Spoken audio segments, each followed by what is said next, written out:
Welcome to Selfish Confidence, a place where we can connect and be real about how hard it is to be your damn self. My name is Jess, and my goal is to help you build confidence and belief in yourself to live any life path you want, even if it's unconventional. It's time to flip off societal pressures and connect with women who've also felt on the outside by their life choices. We're here to encourage you to grab the mic and speak your truth. I know it can be scary, but we're in this together. Let's get started. Hello, and welcome to this week's episode of the Selfish Confidence Podcast. It's Jess here, and I just had my second cup of coffee to give me that jolt to sit down and record this episode. I've been thinking about this episode and this topic all week, so I'm so glad that I'm finally here to hang out with you and chat things out, but I needed a little extra pick-me-up. I'm not gonna lie. I often say, obviously, oh, our baby is such a great baby and all of the things, and things are so smooth, but it's been one of those weeks of like contact naps and, needing a little extra love and a little extra food and all of those things. And sometimes it can be a hot mess over here. And I should say more than sometimes. And I think what I'm seeing more and more as I just observe other, accounts and things like that is this season can be really difficult. They call it the newborn trenches for a reason, and we've had it really good, but it changes every single day. And so many people told me this, like it could be like you think you have it all figured out and all down pat, and you have this perfect bedtime routine or this perfect baby that sleeps through the night or all the things, right? Like you have it figured out, and then the next day, poof, like everything changes. And that's just what we're going through in this season. And I've had so many people remind me, like, it's okay if not everything is sunshine and rainbows and glitter and your glitter goggles that you have on, right? It's okay if it's also really hard. It's okay if you can't see the good in it. And I will tell you from my perspective, yeah, of course there's moments where I'm like, as soon as Glenn comes home, like, please take the baby because I can't do this for another minute. But also, I am really enjoying slowing down and being a part of it. I think for the first month, and that's kind of where this topic is going into today, I really want to talk about comparison. And for that first month, I almost struggled more to be here and to be present in it. I wanted to be everywhere else. I wanted to be at the grocery store and picking up the groceries, or I wanted to be back to my normal self, or I wanted to be into my work or in the sisterhood. I really wanted to be elsewhere, and not necessarily because I wanted to.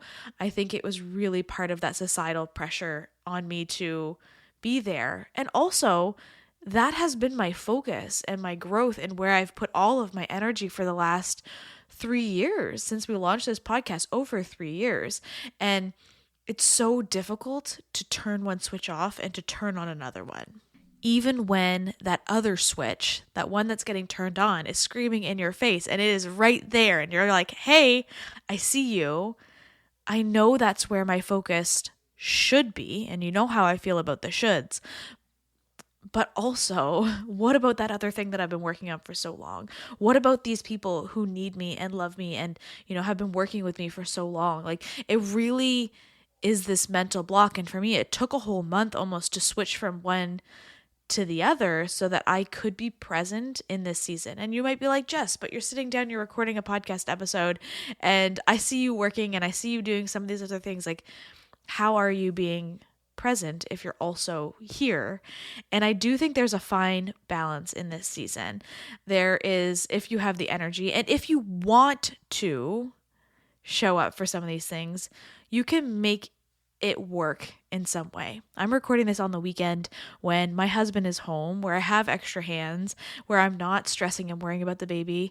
I fed the baby, passed him off to my husband, and now I can be here and hang out with you for a bit. You can kind of balance some of the two, but there needs to be a want in doing it and not a should in doing it. That's the one thing that I've been really trying to lean into when it comes to the sisterhood, when it comes to some of our weekly calls. I need there to be this want and desire rather than it be like, oh, well, I should be there. And almost for the first month of this, I really was leaning into that should more, feeling like I had so many people leaning on me that I couldn't just give up on them, right? And I know there's nobody out there who's sitting there being like, Jess, What about us? No, not even at all. I know that the pressure is from internal, but now I'm feeling that desire to come back. And a friend of mine said this to me where I was struggling with this balance. And they said, Jess, like, if it brings you joy and if it's something that lights you up, then do it. There are a lot of things in this season that can be dark and difficult, and we don't always get to find joy. And the fact that you have joy in something is a really great sign, and it's something that you should prioritize. And I needed that reminder because I was feeling guilt for being in my work. And then I was also feeling guilt for being with my baby. And it's just this juggling act of just like, what am I supposed to be doing? And I've been trying more and more to ask myself in these moments, like, what do I want right now? What do I want to do? What would be my top priority? And of course, there's things that you have to do that you don't want to do. Like if there's a blowout, or if there's all these gross things that come with motherhood, you're just like, I don't want to deal with that, but you still have to. That's not even like what I mean, but I mean more, especially when it comes to the balance of work and being present with my family. What do I want right now in this season? What do I want to tackle? And I've been thinking about this more and more when it comes to the comparison that I've noticed. I remember when a friend of mine had her baby at the exact same time as someone else, like literally born same day. And I watched these two people on social media, two people who I love so dearly, watch them on social media live two very different postpartum lives. One was out as soon as the baby was born, felt great, was taking the baby to all these different places, was really energized, was, showing this postpartum journey that was filled with so many outings and excitement and energy. And that's just not always the case for everyone. And I knew for this other person who had a difficult delivery and was trying to create space to heal, was seeing this and was really struggling with the comparison of, but they can do that. They can do that with their newborn. Like, why can't I? And I remember so vividly thinking about these two people before I had ever even considered having kids. I remember just thinking of these two people and their two very different journeys. How could you not compare yourself to one or the other, right? And vice versa. Even if you're the one who's out and energized and doing all the things, sometimes you're like, but wait, society tells me postpartum is supposed to be really difficult, or that maybe I should be slowing down, or, I should be healing. Like, it just is so strange, the things that you tell yourself. And this goes for everything in life. I don't want this to be just about motherhood and about postpartum. I actually think comparison is a huge issue for so many of us, and something that I've been talking to many people in the sisterhood about who want to slow down or want to rest a bit more. But again, but you also want to do this, and you also want to do this, and society is pushing us here, and work is demanding us to do all of these things. And we see Sally doing her ultra marathons and working her full-time job and having a side hustle and doing all things, and we're just like, how does she do it all? How come I can't do it all? And one of the things that I've been really learning about this season is I don't want to do it all. That was something I really thought about. And I remember last year when I finally decided that we were going to step into this season and become parents, I remember being like, I can finally have it all. And now that I have the baby and I have the business and I have the connections and the friendships and I have an amazing family and all of these pieces, right? I can sit here and I can be like, I don't want it all. Because having it all looks, again, and I think I talked about this last week, the Chinese food buffet that is just like, your plate is way too full. There's only so much room on this plate. There's almost so much room in our lives and in our energy and our bodies that when we want it all, or when we think we have to have it all, it's just not going to work. We don't have the energy for it all. But what I do want is more aligned action. What I do want is the activities that feel really good, the work that lights me up, the time with my family that, feels important and significant, and not necessarily it being about everything, having an everything bagel. You know what? I think I'm just really hungry all the time now, and all of my analogies are going to be about food, but about the like having an everything bagel. Like it's not about that. It's about having the things that are right and aligned for you. So when we're on social media and we're looking and we scroll through, we're doom scrolling for an hour. Actually, probably more than that right now in the world that I'm in. It could be so much scrolling, so much screen time. That's a whole other piece, right? That we get comparison on. But when we're scrolling and we see all these people doing everything, right? Maybe traveling the world or speaking on stages or doing the things that we want to be doing, it's hard to not get stuck in that trap of comparison. Well, how'd they get there? Or, oh, well, they're younger than me and they're doing that. Or, oh, like they have like 5 kids and they're tackling so much more than I can with one. And we just get, I shouldn't say we, maybe you're listening to this and you're like, Jess, I don't have a problem with this at all. Comparison, not my struggle. Okay. This is all you. But I'll tell you, for me, I can get really deep in my head about this. And I forget that I have a 6-week-old baby. I forget that I am in a very different season in my life that, maybe I can't do some of these things right now. And that's hard to admit. I can't do it all. I can't have it all. I can't. Right now, in this moment, there's only so much I can do in a 3-hour window because my baby's going to need to eat again. We are in a very different season than some of these other people that we see online. And this topic came up to me, just earlier this week when I was talking to 2 girlfriends of mine who had babies around the exact same time. So one's like a few weeks ahead of me, one's a few weeks after me. And so we created this chat to lean on each other so that we'd have some people to talk to when things are difficult or when it's the middle of the night and you're up with your baby and you just want to send a message in solidarity and be like, hey, what's up, sisters? And we were talking about some of the things that we even see in each other that we compare ourselves to, right? You can compare yourself to how someone's, working out again or moving their body or how they have a baby that's sleeping through the night and you don't. And it was one thing in particular was about the podcast. And they were like, Jess, I don't know how you do it. I see you doing your podcast still. I see you showing up on social media. I see you promoting your retreat. Like, how? And in that moment, it brought me back to these couple moms who I remember having 2 very different postpartum journeys and comparing them to each other, even from an outside perspective. And I was like, I didn't realize that people were comparing themselves to me. I thought I was just over here drowning by myself or, in this mental spiral by myself. You don't always realize that someone is comparing their journey to yours too. And I realized that maybe I don't talk enough about having support and having people around me. One, an amazing partner. Glenn's out there with a crying baby right now. I can hear him. And he's not even hesitating to come in here and to interrupt me, to pass me back the baby, right? Like he is dealing with it and loving on our baby. And I also have an assistant who does a lot of the behind the scenes things, like some of our social media posts and some of our sisterhood things and newsletters. I have support and people in the sisterhood who are taking over calls and doing things for me. And not to mention for me, and I can see this, right? Because I'm on my side and I'm like, guys, why are you comparing yourself to me? I have support. I have people doing this, planning the retreat.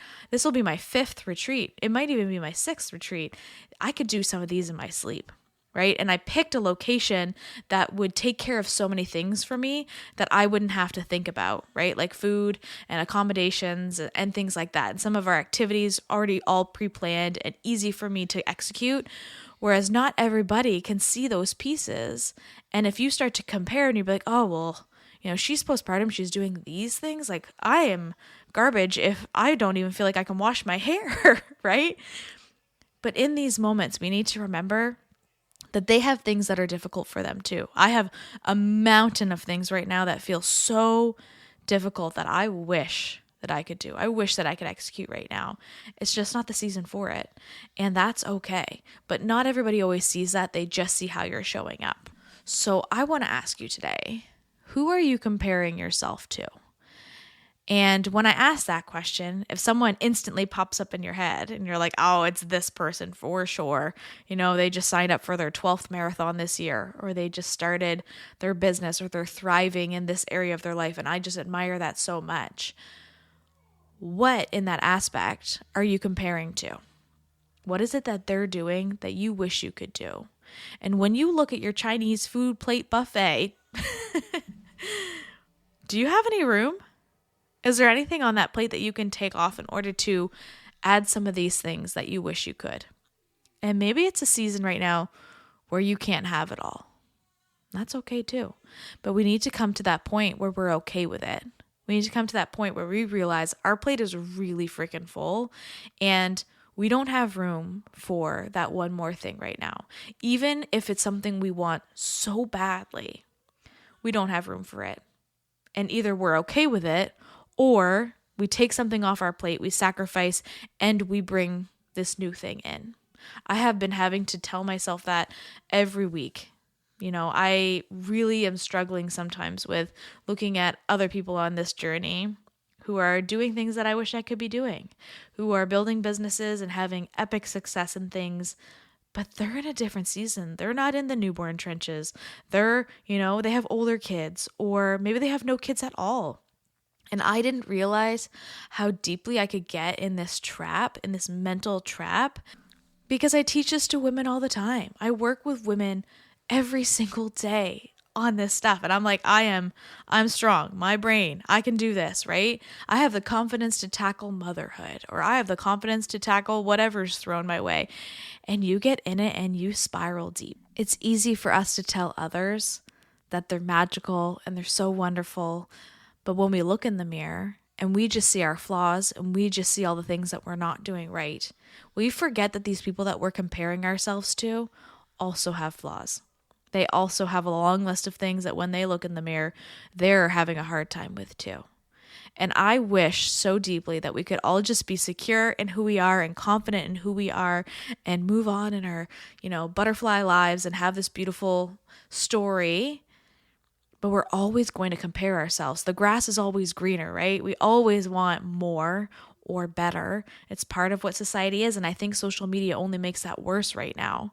So this is just your friendly reminder that you can't control what people think of you, how people see you, or what they're comparing things in themselves to you.